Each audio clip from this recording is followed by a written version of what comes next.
Hey there, all you creepers and reapers. Welcome to another episode of the Femme Fatalities.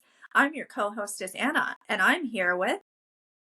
Hey, all you grieflings and frightlings, it's Margaret, and welcome, yes, to another wonderful episode of the Femme Fatalities. Anna and I are going to discuss, Anna, I'd say one of my favorite films. I don't know about you. Mhm. What are we talking about today? So we are actually talking about something that is not horror, but is very horrifying. It's a social commentary type of film, I say as a and woman, this is yeah, horror. As a it is woman, I would classify this film as as horror. horror. Yeah, it Yeah. definitely is. Before we get into it, I'm going to be going over some statistics. So, trigger warning, this movie is heavy into sexual assault, gender roles, uncaring Suicide. society, privilege. Am I missing anything? Suicide. Yeah. Yep. And murder. Brutal And murder. murder. Brutal, Yeah. brutal murder. Um, Brutal murder. Yes, mainly a movie about, like Anna was saying, gender roles and sexual assault. yeah. So, um, before we get into it, if any of these things trigger you, please go on to the next cast. Please find something else to listen to. We certainly don't want anything to upset our listeners. If you are going to hang around, go ahead and grab a cup of Bruja Brew and grab some mummy yummies for your tummy and settle on in. Yes. Speaking of the statistics, I recently read that 1 in 4 female identifying adults has been sexually assaulted. 1 in 26 male identifying adults has been sexually assaulted. And I bring this up because it's directly related to the film we're going to discuss. 1 in 9 adult men have been forced to penetrate someone else. So if you haven't guessed it, Horrific. we're talking about Promising Young Woman. And Yes. the final statistic that really surprised me, the 1 in 9, I felt like was definitely related very much to this movie because the Yes. sexual assault happens in college and there's a lot of peer pressure and alcohol. And when you combine those things, they're not always super great results. Hmm. And we're going to be talking about that once again. If any of this triggers you, please do not feel like you have to continue to listen. Also, if you are a victim of sexual assault or you know a victim of sexual assault, there are supports out there. We've mentioned in previous podcasts, you can call 988. It is a national service line that operates 24/7. You do not have to give your name or information. You can call anonymously. They can provide support, service, suggestions, and help to you. Yes. Amen. I was looking up really quickly because I know there is the sexual assault hotline, to give that out to people as well. So the National Sexual Assault Hotline is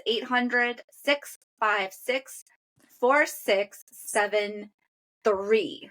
So they are there 24/7, and they are also confidential, and as well as the Rape Abuse Innocence National Network is out there as well, as they are 24/7 support. And you can, let's see, that's the same number, the 656-4673 number. So jot that down so that you have that available to you if you need Yes. that number. And again, 988 2, if you need, look for a therapist support. You don't have to hold your trauma because it is traumatic. Mm-hmm.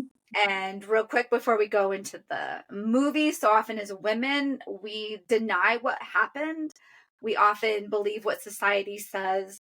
As a mental health clinician, I've heard it, well, if I hadn't gotten drunk, I wouldn't have been raped. If I hadn't have worn that really short skirt and flirted with the guy, I wouldn't have been raped. And I know Anna agrees. No, no, no. I tell people I work with, you could be walking down the street naked and nobody has the right to assault you.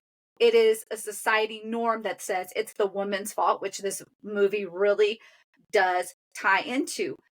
No, if you are sexually assaulted, you did not do anything to have this happen to you.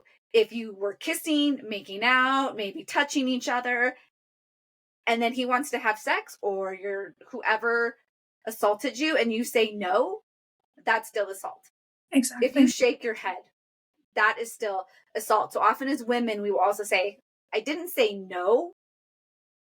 If your body language indicates that that's a no, then that is a no. You said no. So I really just want to validate our female listeners that sexual assault is not okay and it was not warranted, and that you are not at fault Right. for what you experienced. Yeah.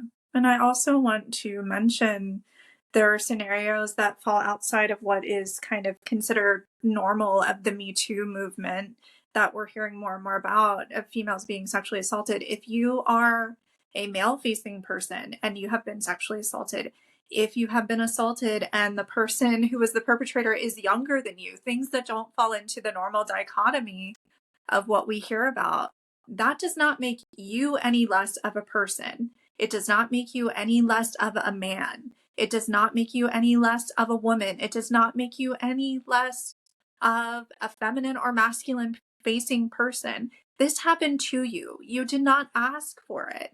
And you deserve to be supported and go through your journey and process what you are going through. Yes, thank you, Anna, for touching on our male listeners who often are more quiet about being sexually assaulted. There's so much shame for them. So, like Anna's saying, you were assaulted, and that is not okay. And Anna also touches on for so many male facing people, their assault happens from an older woman, and then society goes, oh, right on, bro. You were 10 and you had sex with your babysitter, your best friend's mom. No, that again, that's not okay. So, regardless of your gender identity, if you were sexually assaulted, that is not okay. And you did not do anything wrong. I, I hope that you get that from this, that shame you carry is the shame from your perpetrator. You did not do anything wrong in what happened to you. I agree completely. And part of the beauty of Promising Young Woman is in some way the film is very vindicating to those Mm-hmm. watching. If you if you walk around consistently with the fear of going out too late at night by yourself, wearing too provocative of an outfit, being too nice to someone, so then that means you asked for it, whatever it is, you will feel sad and also vindicated when you watch this film. So for me, the film opens up and we find our main character, our protagonist, Cassie, and she is sloppy drunk at a bar. And a quote unquote nice guy checks on her to make sure she's okay and ends up taking her back to his place. She's completely wasted. He's feeding her more alcohol and he starts to remove her clothes and she's still kind of like what's going on, what are you doing? And then all of a sudden she sits up and looks at him and she's like, what are you doing? And we realize, okay, so this is going to be a little bit different than what we thought.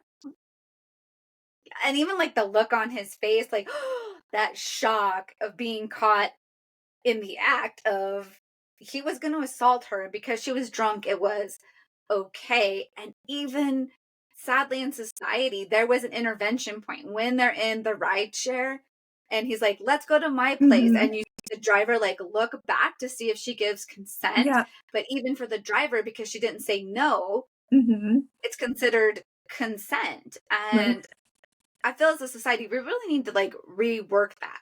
If I don't Hmm. say no, that is not consent. Yeah. Consent is yes. If I'm Hmm. not saying yes, how about society just work it into if somebody doesn't give you a yes, they haven't consented, and then Hmm. the answer is no. And not, well, because you didn't answer, that's a yes. Yeah. Well, and the thing is too, when I watch that, and of course, like all of the character she's playing at this bar, like all of her friends have left her. She's completely wasted drunk. Um, and I have to say, like, if you're listening to this and you have friends that will leave you in that state, find new friends. Okay. I have to say, in my early 20s, I had a few friends who were actually foes, and I made some, well, comparatively speaking, they're probably very mild, not great choices. But I feel like if my friends wouldn't have abandoned me or just been like, oh, yeah, just let her go do what she wants, probably would have made better choices. Luckily, they didn't have like long term impact on me or my life, but they potentially could have resulted in some very dangerous situations. So if you have the type of friends that are going to leave you whacked at the bar, get rid of those friends and find new ones. Yes, those are not worthy friends that are just gonna leave you at the bar. And if you're gonna leave your friend at the bar, maybe consider why you're in that friendship to Hmm. be leaving them at the bar. Yeah, totally. And then, of course, so we get through the intro and we start learning more about Cassie and her life. And we soon discover that her best friend since childhood, they went to medical school together. Nina was sexually assaulted at a college party where there was a lot of alcohol and peer pressure involved. And ultimately, it drove Nina to drop out of medical school. Cassie also dropped out. Nina committed suicide, and the survivor's guilt has been eating away at Cassie for ages. Cassie's 30, so we know it's been several years that her friend has been gone. And I think the guilt of her not going to the party, combined with the fact that Nina committed suicide, is a very large burden for Cassie to bear. It's devastating for Cassie. We could argue this is a movie about grief. Yeah. The grief of being a woman, the grief of feminism being used against female facing people, and then the grief of her career, Hmm. the loss of her friend, traumatic grief. Her friend kills herself after a traumatic incident where the school, because the young man that did it, well, he's a promising young man. He has a Hmm. future. So it's easier to throw away Yeah, Nina's future than his. totally. Yeah, and I think really Cassie is the ultimate instrumental griever. Maybe she's not doing it in the right way, but she's teaching a lot of people a lot of valuable lessons. And sometimes one of the hardest lessons to learn in life is to see things from another person's perspective, or at least to not just hear other people, but actually listen to other people. Nobody hears her. That's why I feel like Cassie's mission is Mhm. to educate people. Listen, what you're doing is not okay. What you did to somebody is not okay. Like with the dean's child, how she put the dean in that position to Mhm. actually understand what Nina went through. So if you haven't watched the movie, Cassie convinces the dean's daughter that her favorite boy band's going to be at this diner. She takes her there, she leaves her there, and then she goes to see the dean and Mhm. convinces the dean that, well, you know, they're promising young men. They're like good guys. What are you afraid of? Yeah, And then you because can see, yeah, yeah, her she like, thinks, yeah, she's telling her like, oh, she's in the same dorm that Nina was attacked in. mhm.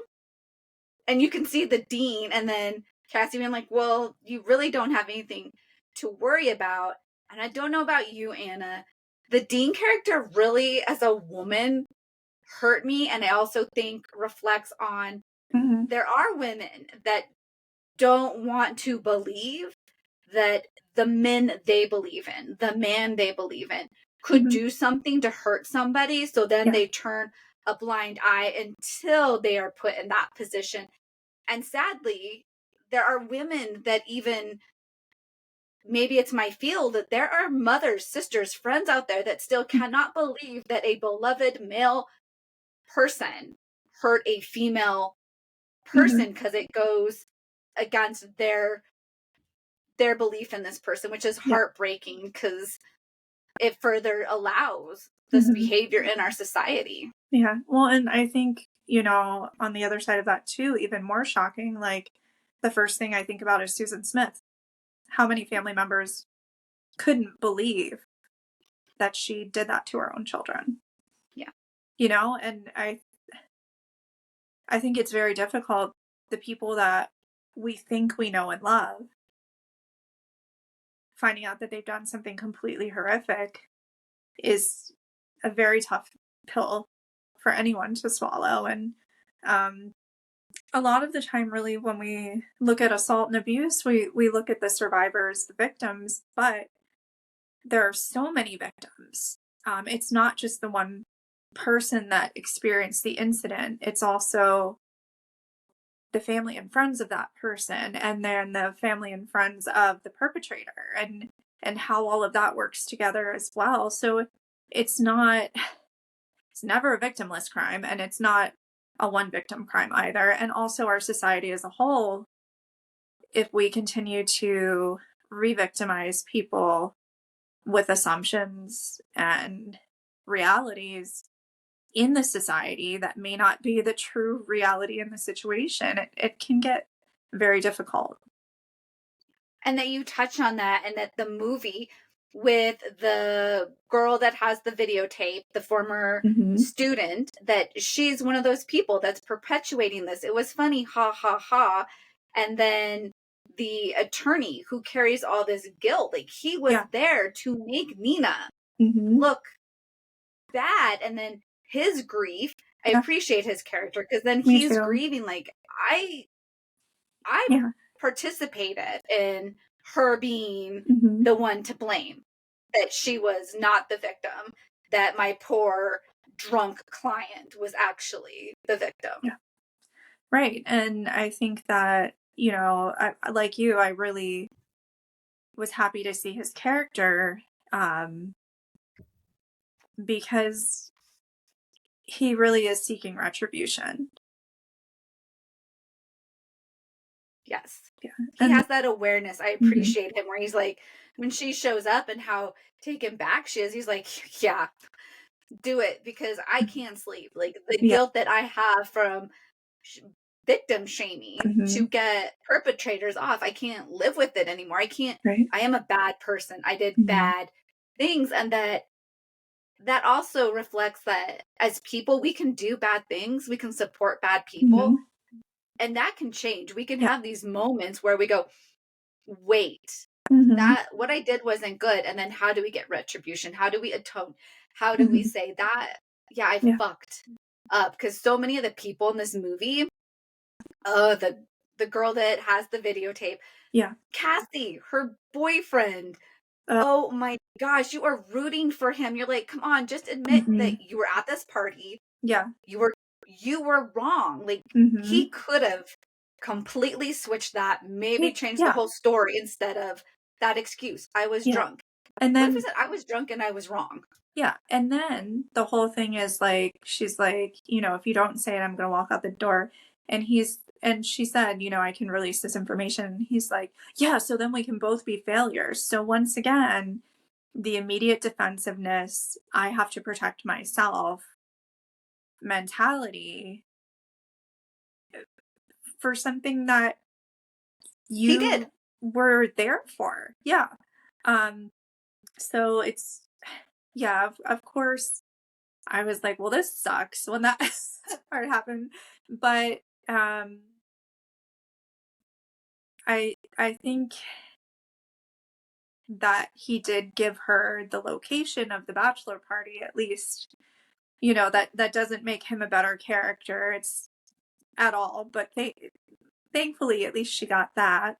But then, when she's at the party and she's gonna carve Nina's name into the guy, um, and he's like, well, I don't deserve that. I don't do that. And, all these sorts of things. And it's like, yeah, you kind of do. And then, of course, poor Cassie, what happens to her. And it's not just like a freak accident that he kills her, he smothers her. And then his friend helps him dispose of the body. And the manner in which they do it is incriminating, to say the least. Yes, it's horrible what they did. And just to backtrack, I feel like you really touched on that accountability piece and how often when somebody comes to us asking us to be accountable for something we did, then we say, "You're going to ruin my life. Don't do this to me." And not that, how do I take accountability? The Mhm. lawyer takes accountability. The guy who ends up killing her and his friend, they don't take Right. accountability. They're like, well, don't ruin my life. Even the dean Mhm. perpetuates this. Well, Yeah. let's not ruin their life. What about you did something wrong? Mhm. How do you take accountability for that? Yeah. Well, and even I have to say too, like the wedding scene, can you imagine what's going through the bride's mind? Mhm. Like, this is the person that you just took your vows with, that you're planning to spend the whole rest of your life with, and you find out that they are a rapist and a murderer. And how, yeah, Mhm. can, like you said, can you imagine? And even like his shock, still, he was so afraid of losing his livelihood, that Mhm. selfishness, not Yeah. the life that he took. He took Mhm. Nina's life in what he did, and essentially Cassie's, because Cassie, Yeah. her grief, her survivor grief, all of her grief is keeping her Yeah. from living a life. She's Mhm. living to vindicate Yeah. what happened to her friend. Right. And I think you bring up a really great point that, if you are a survivor of someone who has chosen to complete suicide, particularly if that is related to a very traumatic event in your lives together or their life independently, where you wish you would have been there, you wish you could have done more, please seek support and services that are available to you. Um, Living the rest of your life through and within guilt is not going to benefit you or anyone around you in the long run. And guilt is normal part of grief. We work through guilt, our relationship, our role. And as Anna's saying, when somebody dies traumatically, especially by suicide, this is traumatic grief. It complicates our grieving experience because they died by suicide, and that just brings so much more. We don't have resolution. We, like Anna's saying, we then carry this guilt of what could I have done? I should have known, all these things. So yes, get help, because another thing about death by suicide is that it can also then become a disenfranchised grief, because society doesn't want to talk about suicide or death by Mhm. suicide often. And so then the survivors often have this extra layer that they can't say, I lost so and so by suicide. And even looking at the movie, we don't know Nina killed herself till Mhm. well into the movie. And I don't know about you, Anna. I would argue that even though Nina's mom's trying to Oh, heal, yeah, she's not. she totally is like Mm-mm. denying so Yeah. much. Her and Cassie could have healed together, but on the Mhm. porch when she's like, "You need to stop coming by Mhm. like this," or like, "You're not dealing with your grief, and you just shamed somebody for their grief Yeah. experience." Yeah. And she's like, you can't come by anymore because you're reminding me of what I lost. Hmm. And it's really unfortunate. I think too that, you mentioned that our society has a stigma about suicide in general. And during our thanatology coursework, we learned that in ancient Egypt, suicide was actually something that was heralded in a sense because you were taking control. And looking at Nina's situation, I feel like although her character was fictitious, I do feel like this was an act of control. This is control that I still have. Hmm. Yes, she was taking control. And I appreciate you touching on, in a way, like, even though she was murdered by Nina's perpetrator, it does feel like she knew, like, this was a suicide mission. Like, Mhm. she knew she was not going to come out of this alive, and how she took back that control. And suicide so often is about control. If I have no control, Mhm. how and where do I start to get control? So Yes, thank you for mentioning that. certainly. Yeah. And, when we look at so many types of actions and behaviors and the control centers, if you or someone are struggling with food control, food restriction, suicidal thoughts, self harm, cutting, any of these sorts of things, please know that there is help out there. There are supports out there for you. And you don't have to go through this alone. No, you don't. And that's what's so heartbreaking about Cassie, is she does really feel like she's going about this alone. Her mom does not understand. Her Mhm. mom gives her the suitcase for a birthday Yeah. present. It's kind of like, go on. Like, I don't know what happened to you. Mhm. Cassie's mom, like Nina's mom, is pretty much like, get on with your life. Mhm. I appreciate Cassie's dad because he's trying to be Yeah. so empathetic and just kind of like, shit, my daughter's hurting and I Mhm. don't know how to support her. Yeah. And I feel like he brings that humanness. How often in life do we have a loved one that's hurting and we're like Mhm. Cassie's dad? We're like, you're hurting and I don't know how to support you. So I'm just going to Yeah. be here, which, hey, if you're listening, be there for people. You don't Mhm. know how, you don't have to have the answers. You're like, I'm here. Like, I'm here, like her dad does. Yeah. And even just saying, like, I'm here if you need a hug. You know what I mean? Like, just knowing that someone's there. I do have to say, they could not have picked two better actors to play her parents. Yes. Jennifer Coolidge, that has to be one of my favorite roles because it's so different than the character she typically plays.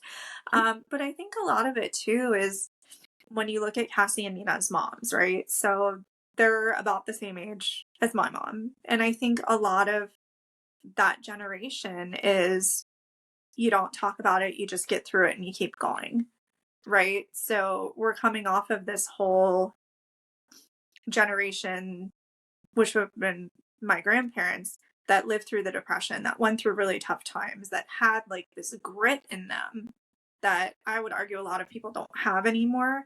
And it was always just like, okay, get through it, keep going, keep moving.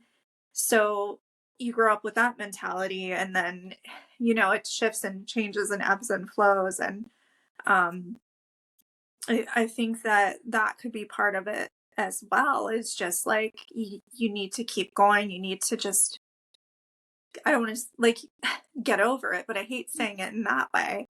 And also, I think that that suitcase was symbolic of her mom trying to tell her, like, I want you to move on with your life, to live a better life. But I don't think her mother knew how to express it to her daughter. Yes, and how you touched on how both moms are products of their parents, of their Mhm. generational experiences. And then dad gives this, we could argue the same, and yet he's saying, well, wait, this Mhm. getting through it isn't working Yeah. for me. And how so often in life there are people that go, just because my generation or my parents or whoever, Mhm. get over it.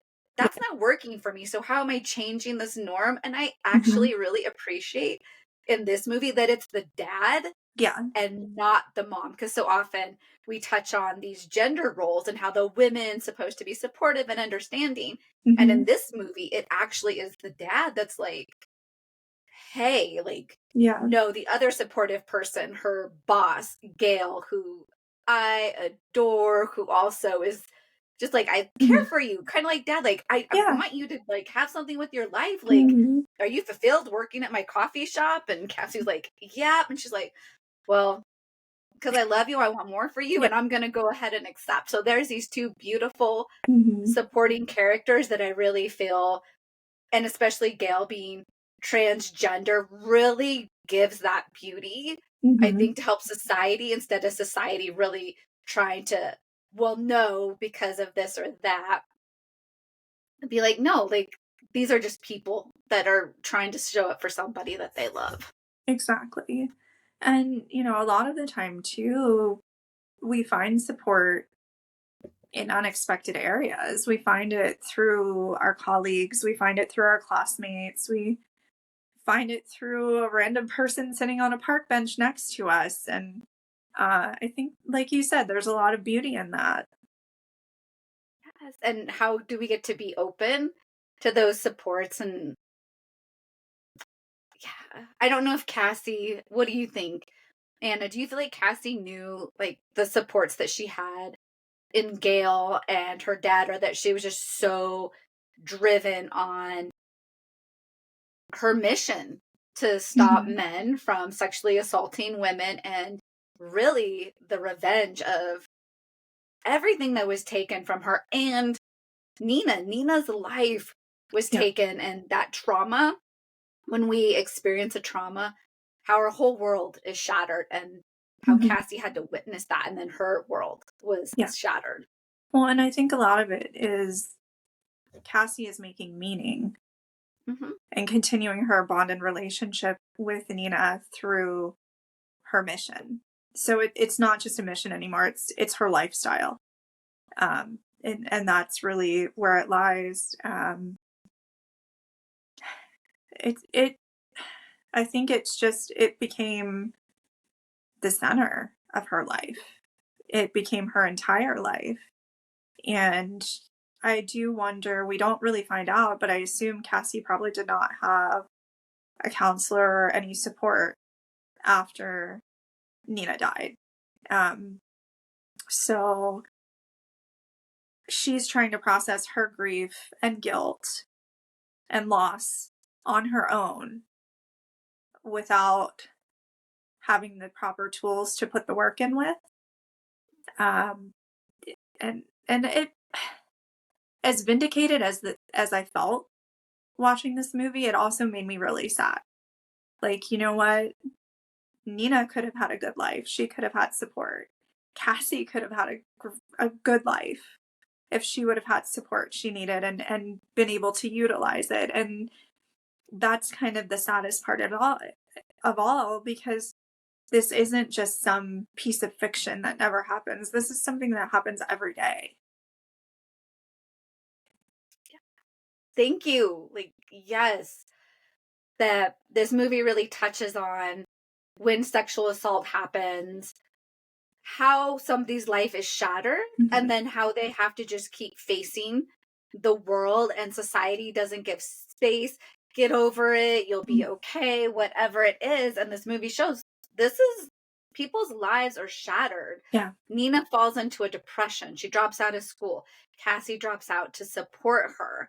And I love how you touch on the meaning making, the continuing bonds when somebody dies, how powerful that can be in our grief, that we continue that relationship and ways that we have meaning and that feel like we are honoring them and also bettering society. Yeah. Yeah. And I think too, just when it comes to assault in particularly, a part of you does die.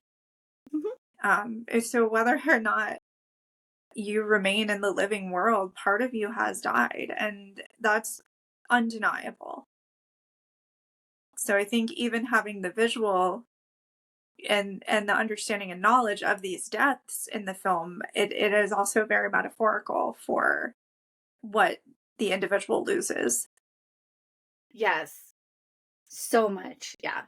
It's it's a it's a heartbreaking film, beautiful Mhm. film. I just, so many of the scenes, the way they were shot, like just the visual it brought to being a female facing person, and the beginning when she's Yeah. walking with that hamburger and it's like Mhm. dripping Oh, I the love it. ketchup down her arm, and the guys are like catcalling her, and that they get angry when she doesn't catcall back, but she's just in her power with this hamburger with the, that I think Anna's really trying to like express through this cast is, it is empowering as women to see this woman just be like, you know what, Yeah. I'm not doing this. Mhm. Yeah. Well, and I think too, the whole thing about, as women, we can say to someone who does not identify as female, you don't know what it's like. But rather than say you don't know what it's like to be afraid to walk after dark or to put yourself in a situation, quote unquote, that asks for trouble, I would venture to say you have a mother or you have a sister or you have a daughter. Please consider what it's like for them and how to cultivate a world that is improved and is not as scary for all of us. Yes. Yes. I agree. Yes. Because at the end of the day, I mean, we all have to help and support each other regardless of how we identify in terms of gender. I don't want anything bad to happen to anyone. And I think sometimes, as great as this movie was, when we see films like this or we talk about subject matter of this nature, it can be very easy to become gender centric. And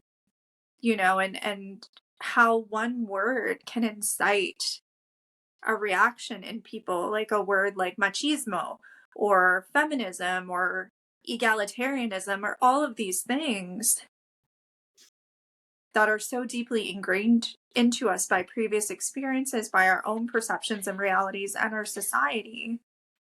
We have to look at the big picture. How can I make the world better? How can I support people?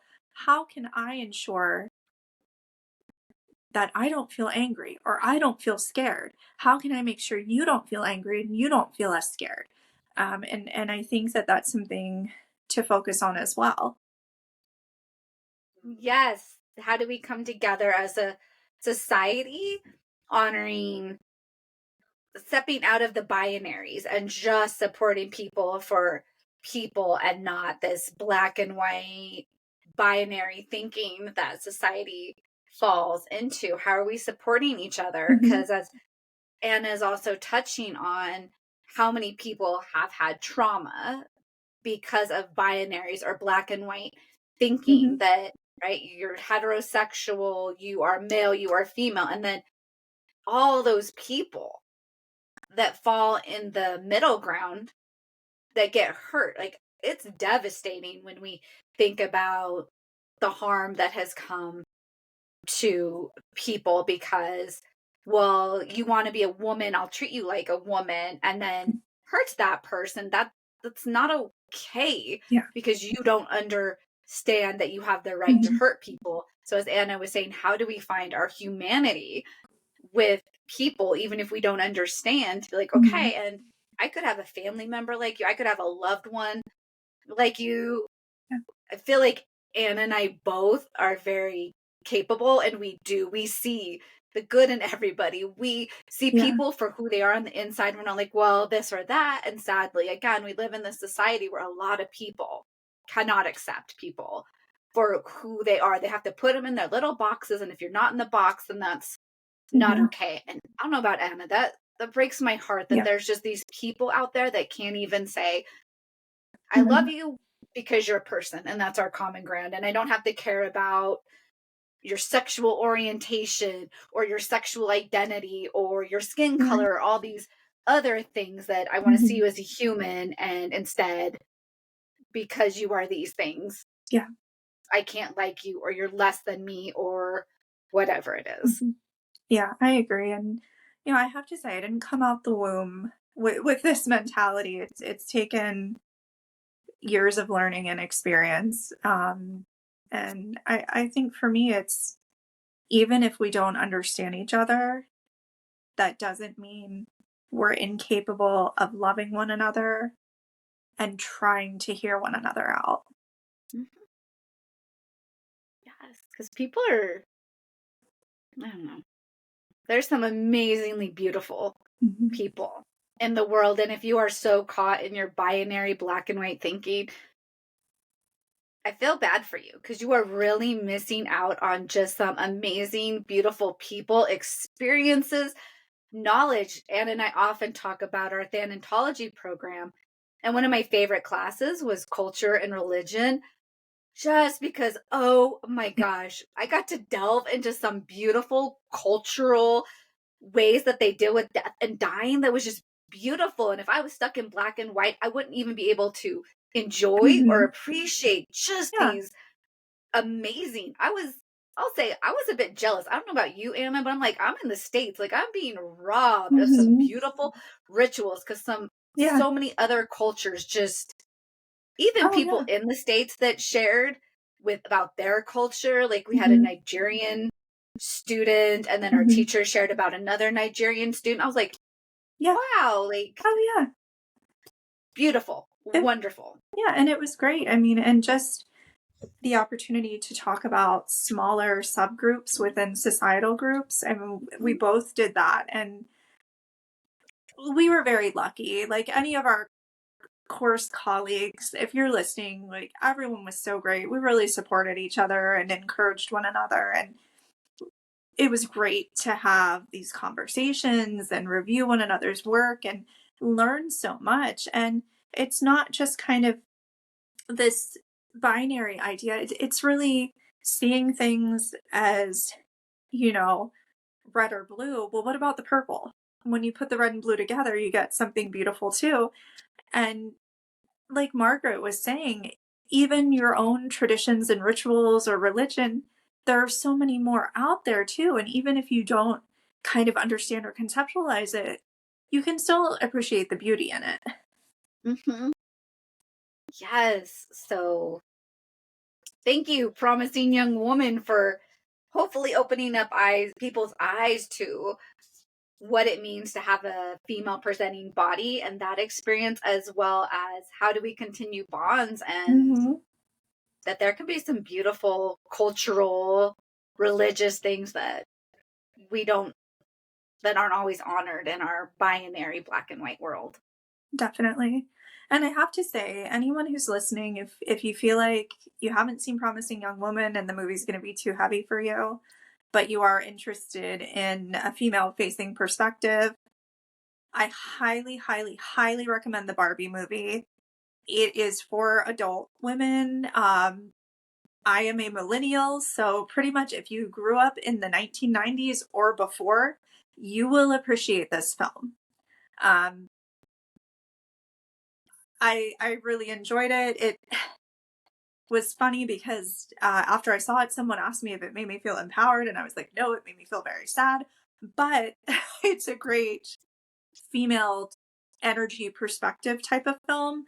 Um, but with that being said, if you want something a little bit lighter than Promising Young Woman, that would also be a recommendation. Have you seen it, Margaret? No, Not it's yet. on my to watch list. I know. I feel like every time we meet, so Margaret and I text each other and communicate pretty frequently, not just when we're casting guys. And I feel like every time we communicate, our watch list expand and expand and expand.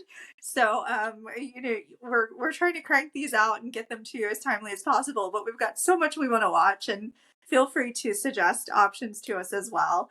Um, I have to ask Margaret, who do you most identify with in this film? Yes.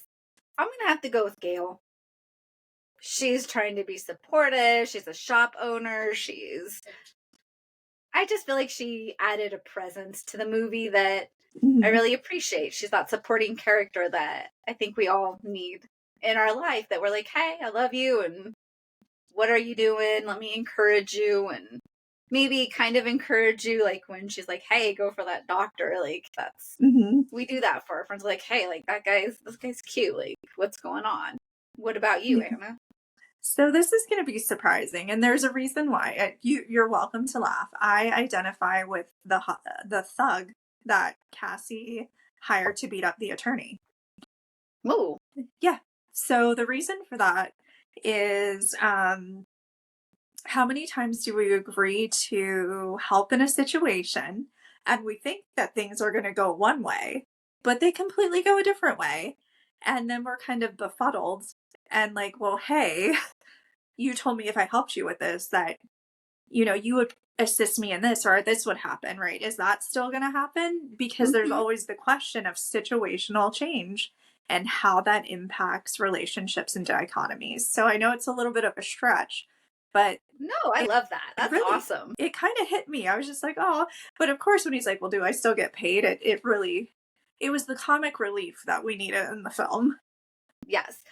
And even though this movie is heavy, it does have a lot of comic Mhm. relief. The drugstore singing and Yeah. dancing to the Paris Hilton song, like, that is a great scene. Yeah. There are so many, like, comedic reliefs that, oh, I can't think of the actor, but he's, like, trying to get her to do coke, and he's so Mhm. self-involved, and even McLovin. he's It's yeah, McLovin. McLovin, he's Yeah. so comical. So there are all these, like, Mhm. comical scenes to break up the heaviness, which Yeah. I really appreciate because at the same time, like, this is Mhm. horrific, and at the same time, you're laughing, you're Mhm. enjoying the characters. Mhm. Well, yeah, and even when she's at the club and she has like the silver outfit on and the boyfriend discovers her and then like he leaves and then the guy's like, I heard about you, you're that crazy bitch. And so she like warns him and then he's like, why do you have to ruin everything? And he like scurries away. Like, okay. And even though we're laughing, it is I feel like even that Mhm. touches on that Like masculine facing, "This is stereotype. being ruined Yeah. for me because of you," and running away. Mhm. "I don't get to have my way, I'm gonna run away," and Yeah. just how he does it, and I love that actor too, I cannot think of Yeah. But it's his totally name. like childhood Yeah. reversion, you know what I mean? And um it's you know, I have to say though, I agree with you in how her dad is portrayed in the film, how Cassie's dad is portrayed, because we see kind of this consistent stereotype of males. And then we also see her dad, who's kind and loving and caring. And it's important to remember that, you know, not every person behaves in a specific way. There are good people who are loving and caring out there. Yes. He brings that balance as Mhm. this is what's wrong with masculine society, and he brings this, and this is what Mhm. it could be. It Right. could have this gentleness, this lovingness to it. Mhm. There can be these Yeah. nurturing men that want to empower Mhm. women. Yeah, totally. And I think, you know, on the flip side of that too, I think that something we don't discuss is like the negative like aspects of the female archetype as well because like, you know, as women we understand we're both, you know, cisgender females, we understand that experience because we've lived it our whole lives, right? But there are also negative characteristics and archetypes that females have a tendency to gravitate towards and fall into as well. And um, it's okay to behave in a different way that's not stereotypical as Yes. well. Yes, thank you for bringing that up. And I think we touched on the dean, Cassie's Hmm. mom, Nina's mom, these women that are going against the stereotypical nurturing, Hmm. loving female. These are women that are, well, the two moms get over it. Hmm. And then the dean, that is really that part of She's, that female archetype that supports the men. It's yeah, that, she's the stone cold bitch archetype. I mean, yeah, that's, yeah. And I hate saying it that way, but yeah, but that's that's who who she she is. plays. Yeah. Yes. And excellent acting in Hmm. this movie. So if you're on the fence, the acting is just, Yeah. It's I think it just superb. ties the whole movie together. Yeah. It's superlative. It's great. And Yeah. the thing is, too, I think that the film was advertised more as a slasher horror flick. But when you get into it, the horror is that this stuff actually happens every day, Mhm. Yes. you Yes. know? And I think it's difficult too because if you think about like this group of young people in medical school who were witnessing or participating in this behavior, what if the guy that played Cassie's boyfriend wanted to tell? Mhm. Like, what if he wanted Yeah. to do the right thing? What if he would have done the right thing at the time? what repercussions could that potentially have brought to him? You know, and you know, think about that too. Like maybe that's why he didn't do anything. Maybe it was just because he was wasted drunk. But there's so many different dynamics in this situation. It's not just the assault, it's who's surrounding it, who's doing it, who knows about it, who chooses to do nothing, who does something. Um, and it's incredibly just multifaceted. Yes, I think you touch on that brilliantly, that often in society, when somebody witnesses somebody else commit a crime, the the relationship impacts what they do or don't do. Mhm. Their mental state at the time impacts what they do or don't do. And so often, especially in situations of gang rape and in colleges, which is, it happens all the time, Mhm. don't go against your brotherhood, don't go against your comrades, you can't go against this group. And if you Mhm. do, You'll you're be going to be ousted. ostracized. Yeah. You will suffer. You think Mhm. what happened to the victim was bad, Yeah. you're going to be like the victim. And how that coercion causes people to Mhm. be quiet, that Yeah. fear of, well, I saw what you did to this person, I don't want that to happen to me. Hazing, Yeah. right? As Anna just said, hazing, that's what that is. You want to say Mhm. something, well, you just Yeah. watched us victimize your buddy here, Mhm. well, we'll be harder on you. Yeah. Terrifying. It really is. Yes. Heavy, heavy stuff. Anything else you want to add before we? You know, the only thing I really want to add is if you're out there and you are thinking about going to college, you're finishing up high school or you're finishing up at community college and going to transfer out, or you are the parent, grandparent, auntie, uncle, family friend, someone meaningful in this person's life, talk to them. Mhm. Talk to them about things that can happen and help them create scenarios that will allow them to be safe. An ounce Yes, of because sadly we prevention, live, yeah, yeah. an ounce of prevention is much better than a pound of regret. Yep. Prevention instead of reacting. Yeah, And sadly, we live in a society right now where we have to look at prevention and not that it's safe yeah, to be a woman to walk naked down the street mhm, drunk. Right yeah, now, that's not yeah, safe.